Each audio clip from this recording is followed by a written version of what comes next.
Hi, I'm Angela, the co-founder of the Product Marketing Toolkit.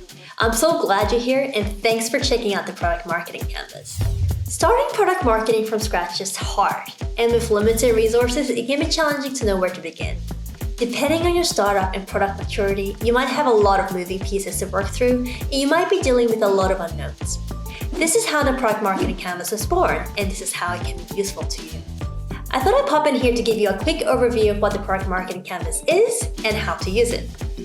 The Product Marketing Canvas has 4 parts: the market definition, the product definition, the customer definition, and finally, the proof points to support your go-to-market effort.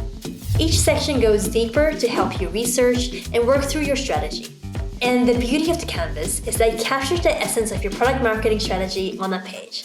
It's where strategic insights and hypotheses are documented and synthesized, such as your market category, competitive positioning, ideal customer profile, and your product value proposition.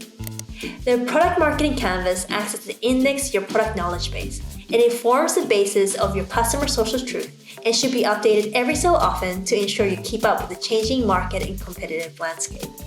Now, depending on the business and product, you may have one or multiple canvases you may want to create for your team, perhaps one for each region, product, business unit, or even a particular target segment. It could be as brief or detailed as you like. The point is to capture critical insights so that you have something to refer to when needed. You can populate the canvas like this in Miro, or copy it into platforms like Confluence and Notion, where your insights can be maintained and shared over time as your product evolves. Once populated, it can be used as a conversation starter in team meetings or as an enabler to internal training and go-to-market asset creation. So let's get into it. Starting with the market definition. First, you'd want to define your market category, the space you compete in.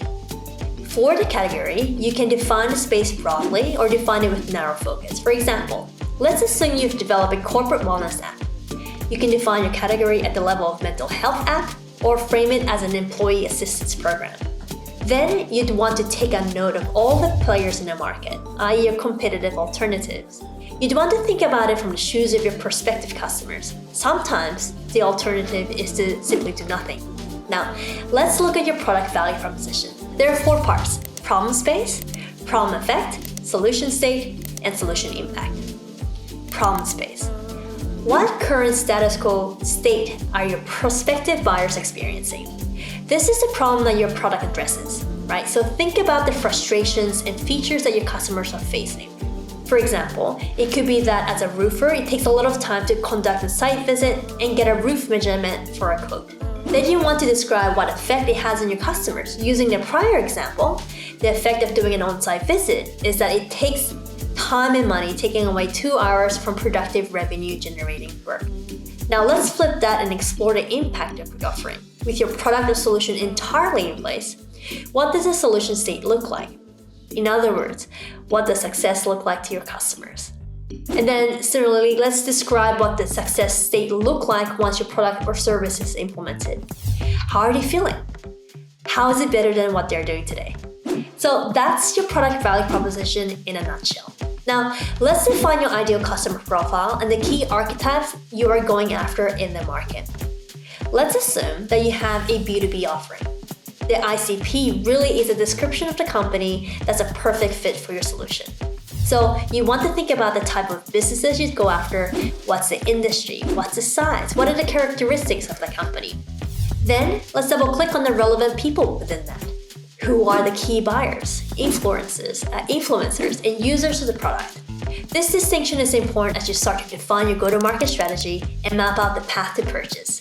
At this point, if you have your archetype or persona document, you probably want to link them in this part. And then finally, the go-to-market artifacts.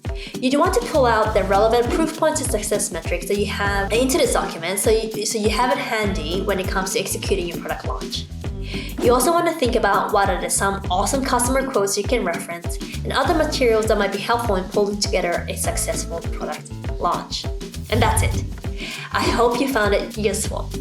If you want to swipe the exact framework and toolkit we use to run product marketing at companies like Nearmap, Atlassian, Quiller, and more, simply check out our website, theproductmarketingtoolkit.com.